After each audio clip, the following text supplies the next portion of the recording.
Hello everyone, I am Dr. Munish Bharadwaj from School of Engineering and Technology of IGNOU. Today we will be discussing about the basic concepts of concrete technology. In this lecture we will discuss about the concrete, that what is concrete. Then we will discuss about what are different types of concrete. Then what are the different grades of concrete. Then we will discuss the proportioning of materials of concrete. Then we will discuss importance of concrete. We will also discuss the advantages and disadvantages of concrete. Then how the different materials are selected for preparation of concrete, that we will also discuss. And finally we will discuss the reinforcement in concrete, that how we provide the reinforcement and what are the different grades of the reinforcement that we provide in the concrete. In this module, you are required to learn about the ingredients of concrete, describe the importance and properties of concrete, draw the process diagram of concrete, and explain different operations of concrete along with their sequence. These are the module outcomes. That after going through this module, you should be able to learn these things and explain these things. So let us first begin with what is concrete. So as far as the word concrete is concerned, it is derived from Latin word concretus, which means compact, condensed or hardened material. So as far as the definition is concerned, we can define concrete as a composite material which is a mixture of binding material or cementing material, inert aggregates. These are of two types, coarse aggregate and fine aggregates, and water. And when these are taken in some specific proportions, with or without admixtures. So two words are very important here, that specific proportion and with or without admixtures. Specific proportions means we have to take these ingredients in some specific proportion, and admixture is a compound, basically the generally chemical compounds which are added in concrete to improve its properties. Now let us see what are the options for these different ingredients. Let us begin with binding material. As far as the binding material is concerned, we have option of using cement, lime or bitumen. Then fine aggregate, we have the option of using sand, surkhi and cinder. In coarse aggregates, we have the option of using crushed stone, gravel or broken bricks. Now, what are different type of concretes? Concrete can classified based on two criteria. First is classification based on binding material, and second is classification based on design or nature of stress conditions. So let us see first one, classification based on binding material. So the different type of concrete based on binding material we can classify. First, lime concrete, when we are using the hydraulic lime as a binding material. Second is cement concrete, when we are using cement as binding material. And third is asphalt concrete, when we are using the bitumen as binding material. Now let us see what is lime concrete. So lime concrete is when we are using binding material as hydraulic lime, and fine aggregate we have the choice of sand, surkhi or cinder, and coarse aggregate we can use either crushed stone or broken bricks. So if we are using these things, then we get the lime concrete. Let us see what are the properties of lime concrete. So as far as the strength is concerned, it has less strength in comparison to the cement concrete. Also, it is cheaper than cement concrete. It is good for dry conditions. So when we see the use, lime concrete is very good when we are using it in dry conditions. But where the moisture is too much or wet conditions, it is not good to stay. Now let us see the uses. It is used for inferior works, for example foundation work, under the floors, over the roofs. What are the drawbacks of lime concrete? It takes more time to gain strength basically, it takes longer curing time, and also it does not harden in water. As I told you that it is not good in wet conditions. That is the reason, because it does not harden in water. Now let us see what is the action of lime. So how this hydraulic lime is prepared and how finally it becomes a hard material. So lime is actually prepared by burning the limestone, which is a calcite. Chemically it is calcium carbonate, CaCO3. When it is burned, then we get the quicklime, that is calcium oxide, CaO. When this calcium oxide or the quicklime, it is added with water, or water is added to the quicklime, then it produces the fat lime or slag lime, which is basically simply the calcium hydroxide, CaOH2 basically. Then this creates the hydraulic lime.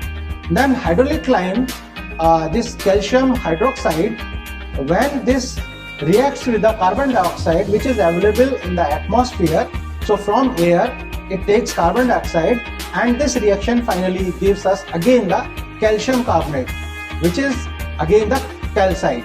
But now this is we have created it basically.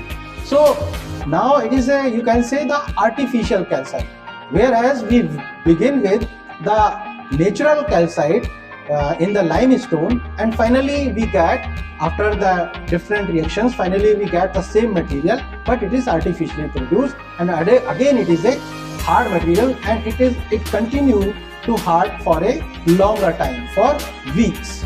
So finally it gets its strength. Second, let us see the asphalt concrete. Asphalt concrete is prepared when we are using the binding material bitumen. So bitumen as binding material, and fine aggregates we can use sand. For coarse aggregate we have the option of using gravel or crushed stone. So that way we create or prepare the asphalt concrete. And you know that asphalt concrete is used basically for road work, for creating pavements and the road bits basically. Now the third one is the cement concrete. Cement concrete we obtain when we use cement as the binding material, and we have the fine aggregate, we can use the sand. For coarse aggregate we have option of using gravel or the crushed stone. So by combining these ingredients we get the cement concrete. Let us see what are the properties of the cement concrete. Cement concrete is having high strength, it is easily workable, and it is highly durable. These are the three important properties because of which this material is very popular in construction industry. Now let us see what are the uses.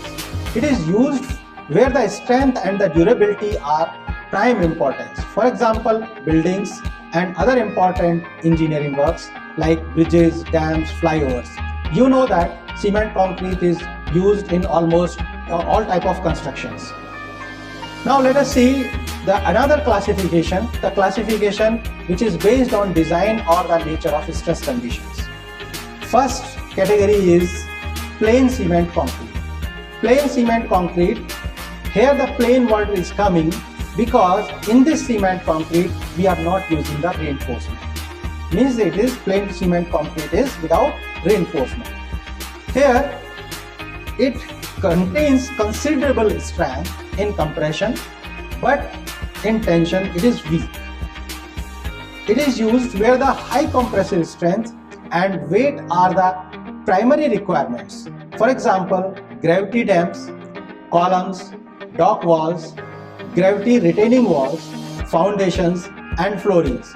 These are the conditions where only the compressive stresses are coming on the structural elements. So there it works very good. So that way we use there the plain cement concrete. Second is our reinforced cement concrete. As it is clear that in cement concrete we are adding reinforcement. Means we are providing the reinforcement to the concrete in the form of the steel bars. And this reinforcement is provided in the tension zone as you know that concrete is weak in tension. Reinforcement is also provided in the compression zone also for the two purposes basically. First is to reduce the size of concrete member, and second is to take care of the reversal of the stresses. These are the two conditions basically when high compressive stresses are coming in the structural member, then we have to increase the size of the member. So we have the option that instead of increasing the size of the member, we can provide the reinforcement in the compression zone, and this way it will take care of the high compressive stresses that is coming in the structural member. Second is that because of the reversal of stresses, that as you know that in case of vibrations, that is the simplest condition I'll tell you, that in case of earthquake basically, in that seismic vibrations, what happens that structural a member is behaving like just like vibrating basically, and due to this vibration the stresses are changing, nature of stresses is changing very frequently basically. So in the zone where earlier it was compression, then next moment it will be tension.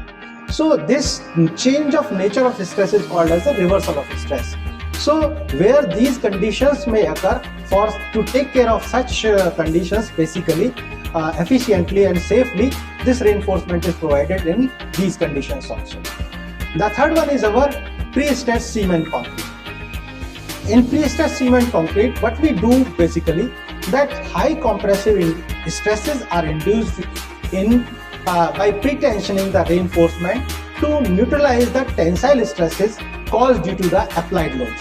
It is different from the reinforced cement concrete, that in reinforced cement concrete we are providing the reinforcement in the form of the steel bars. Here we are using the steel tendons, and these steel tendons are pre-stressed to generate the high compressive stresses in the structural member. And when the load comes on the structural member, this pre-induced stresses take care of the tensile stresses that will be generated because of the loading of the structural member. So these are the classification of different type of concrete basically.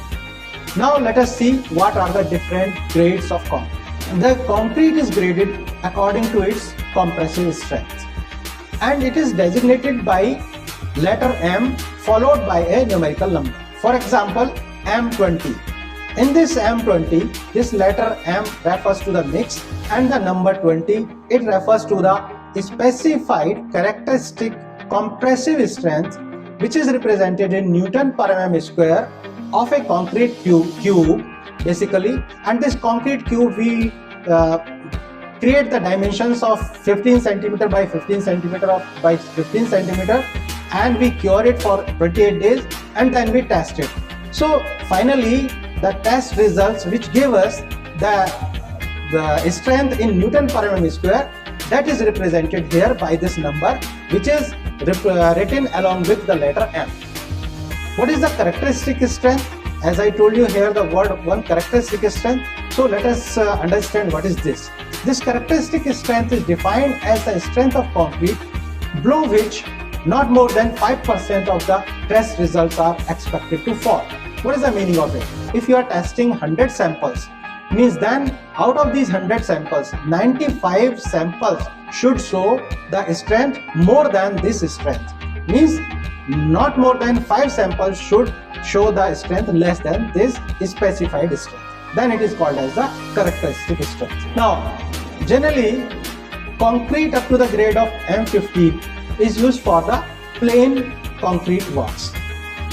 The minimum grade of concrete for reinforced cement concrete as specified by the IS code 456-2000 is 20 Newton per mm square is the strength, and the grade is M20 basically. So for this study of this course, you have to refer different codes basically. One code I have just referred you, that IS 456, it is about the plain and the reinforced cement concrete, and latest version is for the year 2000. So that way it is called IS 456-2000. Now the two grades M5 and the M7.5 grades are generally used for lean concrete bases and simple foundations for the masonry walls, because this is the lean mix, so it is not used for the important works or where the high strength is required basically. For pre-tension, pre-stress concrete, I told you that there is a one type pre-stress concrete is there, and the pre-stress concrete is also of two types, pre-tension and post-tension. As the code specifies, for pre-tension pre-stress concrete, we can use only the grade M40 and above, means not less than M40, and for post-tension pre-stress concrete, we can use the grades M30 and above, means not less than M30. So these are the different grades which code is specified that for different purposes what grade, minimum grade should be used basically. Code specifies, it gives a table in which the different grades are given basically, and these grades you can divide into different categories: lean mix, ordinary concrete, standard concrete, and high strength concrete. Lean mix, as I told you just now, that M5 and M7.5, these two grades are taken as the lean mix. In ordinary concrete, we take M10, M15, M20, and for standard grade concrete, it starts with our M25 and it goes up to M55. M60 and above, we classify them as a high strength concrete. And up to ordinary concrete, basically generally, we can prepare this concrete based on some standard mix proportions. Just like M10, you can use 1:3:6. Here the 1 is the cement basically, 3 is fine aggregate, and 6 is the coarse aggregate. So these three ingredients of the concrete can be taken in this proportion, and we can get that way the M10 concrete. But beyond M25, means starting from M30 and above, we have to design the concrete grade, and these grades are then called as the design mix basically. And based on some experiments, lab tests, and some calculations, we do the design mix basically. So that way, these are the different grades that are used in concrete. Now, proportioning of materials for concrete. That how we do the proportioning of these materials for preparation of the concrete. Cement, fine aggregate, coarse aggregate, and water. These are the four ingredients of the concrete, and these should be so proportioned that the resulting concrete has the following properties. Means these properties will govern the proportioning of these ingredients of the concrete. First criteria is that while fresh, concrete is workable enough for economical and uniform placement, but not excessively fluid. Means it has good consistency but should not be highly fluid. Second criteria is when hardened, the concrete has sufficient strength and it should be durable. Then third criteria is that the preparation of this concrete involves minimum cost for material and labor. So these are the criteria how we proportion the different ingredients of the material. Now the proportioning of cement, sand, and coarse aggregate is termed as the mixed design. And mixed design is of two types basically: nominal mix design, and we have another mix is the design mix. So these are the two mix, nominal mix and the design mix. As I told you that the nominal mix you can prepare based on some standard proportions that are being used basically over a long period of time based on that experience. And for design mix, we have to do some lab tests and we do some calculations to reach at the design mix basically. Next, we will see that what are the different factors that govern the choice of the mix proportion. So first is strength of concrete. That mix proportion will depend upon how much strength of concrete you want to attain. Then quality of concrete, that what type of quality control you want in our concreting operations, that also will govern the mix proportion. Then third is durability and workability of the concrete. Then next point is water cement ratio. It is very important point basically this water cement ratio govern many properties of the concrete, and also this will govern the mix proportion. Then next is aggregate cement ratio. That what should be the aggregate and cement ratio, that will govern the mix proportion. Then grading and type of aggregate.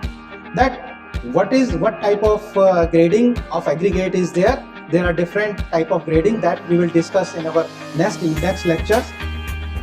So depending upon that grading of the aggregate and what type of aggregate we are using, so this will also govern the mix proportion.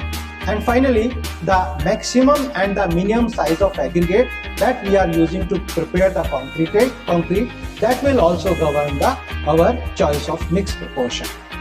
Next is, what is the importance of concrete? So important characteristics, let us see. Important characteristics include basically the good compressive strength, good durability. Concrete has required impermeability, that you can create the concrete of required or specified impermeability. Concrete is good for fire resistance. Basically, it can resist the fire up to a certain degree basically. And then concrete has abrasion resistance, that when there is a rubbing action, then it can bear up to certain extent this abrasion action. So these are the important characteristics of the concrete, and these important characteristics of the concrete makes the concrete a very popular construction material.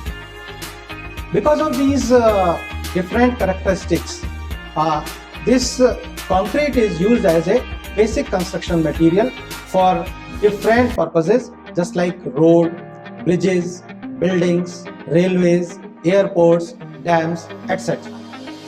Now let us see what are the advantages of concrete. First is its strength, that it is quite strong. Second is its durability. Third is that it is fireproof, fire resistant. So these are the three properties. Because of these three properties, concrete is a very popular construction material. Second is that it proves to be economical in long run. If we compare with the other materials, then it requires less maintenance if used properly. Concrete can be molded to any shape. This is one of the very, you can say, good property, that whatever shape you decide for your any structural member, you can mold into any shape. Just you prepare the formwork of that shape and you pour it, you will get that shape basically. So this flexibility is very important in concrete basically. And size also, that you can create of any size for architectural and the decorative purposes.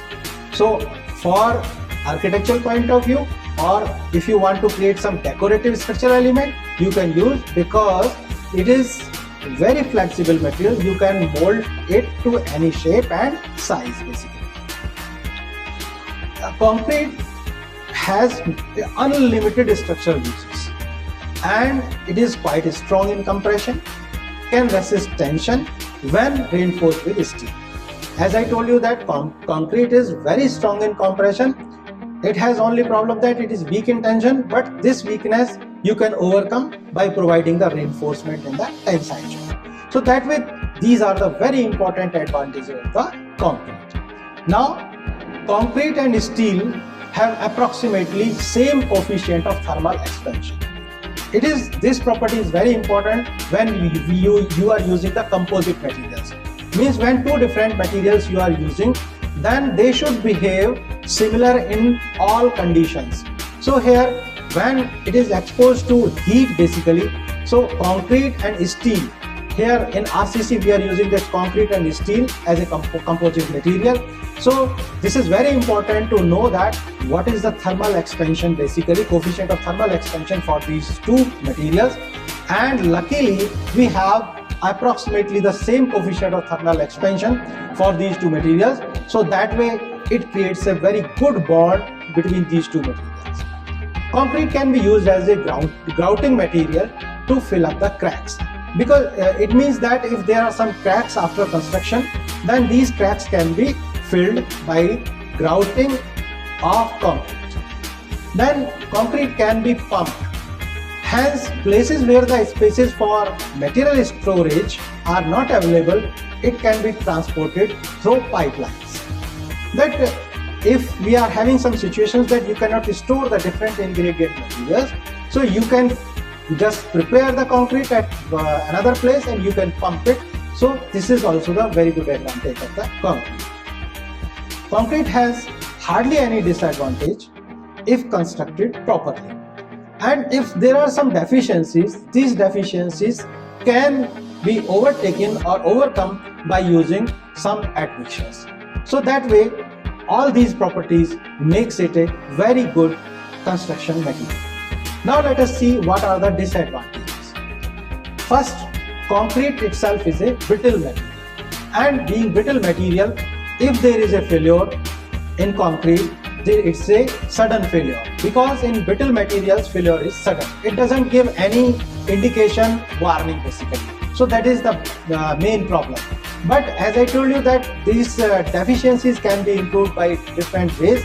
So we can make it elastic by introducing the reinforcement, by providing reinforcement.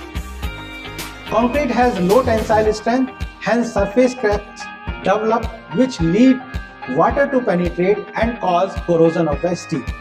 But this drawback can be minimized by using the steel bars and the meshes. By using the steel bar and meshes, we can overcome this problem. That we can provide the tensile strength to the concrete. Another problem is that concrete shrinks on drying and expands on wetting. The provision of expansion joint can be made which can minimize this problem. Another problem with concrete is that creep. That creep due to sustained loads. That with time, under the sustained load, it creeps, means there is a very slow gradual expansion. So which we call as a creep basically. So creep is also one of the problems. Also, concrete cannot be made impervious perfectly basically. Hence, water soluble salt cause efflorescence which give bad appearance to the concrete, and also it affects the life of electrical and other fittings basically. Ingress of the moisture and other chemicals or the elements affect the electrical and the other type of fittings basically. Then concrete is liable to sulfate and the alkalis attack, hence it deteriorate and disintegrate with time because of the sulfate and the alkali. Now let us see how we can select the materials. The quality and the characteristics of the concrete depend on the quality of the materials used basically. And quality of the material of the ingredients will decide the quality of the concrete.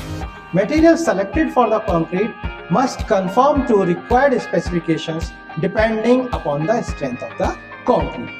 So what is the criteria about cement? That cement should be fresh and of approved quality, and it should be stored properly to prevent the deterioration, because we know that with time cement deteriorates. So its storage should be done properly to prevent the deterioration. Second is aggregate. Aggregate should be well graded, free from silt and organic matter and other undesirable impurities. That aggregate should not be having any impurities. Then only we can get the good quality of concrete. Water, what is about the quality of water? Water should be potable.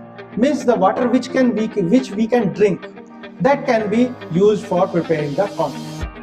Water should be free from all impurities.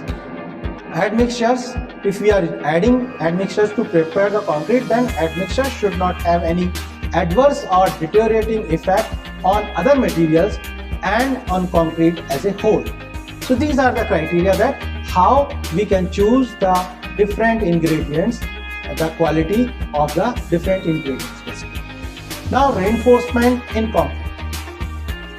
Let us see what quality of reinforcement we provide, what are different grades of that reinforcement. Concrete is very strong in compression but weak in tension. As I told you, Steel is equally strong in tension and compression, but for long steel bars there is a problem. What is that problem in that? It cannot resist the equal amount of compression force due to its buckling. That if you are using long steel members, then under compressive force it may buckle. So that way it doesn't give that equal compressive strength which is equal to the tensile strength basically. Now the combination of the steel and the concrete is a very good proposition, and when this composite material takes the compressive as well as the tensile stresses very same. Now let us see what are the different grades of the steel. Mild steel, which generally is represented as Fe250. Here Fe means the iron or the steel, and 250 is its strength, basically yield strength, 250 Newton per mm square. Second is high tensile deformed steel. Here we have the two grades basically. Fe415 means the steel which is having yield strength of 450 Newton per mm square, and second one is the steel which is having yield strength of 500 Newton per mm square. These are the steel grades. Now let us see the advantages of steel reinforcement. We use the steel reinforcement because it is having high tensile strength. Steel is able to develop good bond with concrete, and also steel is easily available. Coefficient of thermal expansion is nearly equal to that of the concrete. Also, you can cut it, bend it, bind it and weld it easily. Also, concrete is not producing any harmful effect on the embedded steel. So these are the advantages of using steel as reinforcement. So now let us see what are the different forms in which we can use the steel in the RCC. We use round bars, deformed bars, twisted bars, square bars and the flats for RCC bars. Expanded metal fabric or the fabric made by welding or weaving steel wires in the form of oblong or square mesh are also used as reinforcement in slabs, shells and the concrete roads. For works of large dimensions like massive foundations etc., sections like rolled steel beams, channels or angle irons can be used. Diameter of round bars used in normal building works are 6 mm, 8 mm, 10 mm, 12 mm, 16 mm, 18 mm, 20 mm, 25 mm, 28 mm, 32 mm, 36 mm and 40 mm. These are the different diameter of the steel bars which are available in the market basically. Now bars of greater diameter of 45 mm and 50 mm are only used in exceptionally heavy foundations, large girders or counterforts etc. So these are the different forms of the steel bars which are used in RCC. Now let us see HYSD bars. HYSD means high yield strength deformed bars. These bars are furnished with lugs, ribs or other forms of surface deformations. You might have seen some steel bars which are having ribs on its surface. So these are high yield strength deformed bars basically. And what is the purpose basically? That these deformations increase their bond strength with the concrete. The process of twisting of bars result in increasing the yield stress and the tensile strength as well as the bond strength. That way we use the HYSD bars. Twisted plane or deformed bars not only have the high yield stress but also have strength that is 40% more than that of the plain round bars. Means if you compare the strength of the plain round bars and the HYSD bars or the twisted or deformed bars, these twisted or the deformed bars having 40% more strength in comparison to the plain round bars. Now on account of increased bond strength, such bars do not need end hooks and require reduced length for overlaps etc., thereby leading to the reduction in the cost of reinforcement and the labor. This is the advantage, that though it is costly, HYSD bars are costly, but here you need not hook or the this development length, so that way you can save little steel. So that way it doesn't cost much in comparison to the plain counterparts. So here in this discussion, you saw that we discussed what is concrete, what are different types of concrete, what are different grades of concrete, then how the proportioning of material of concrete is done, then what is the importance of concrete. We also discussed the advantages of concrete and disadvantages of concrete. Also we discussed that how the different materials are selected for preparing concrete. Then finally we discuss about the reinforcement in concrete. So thank you for listening and watching this program.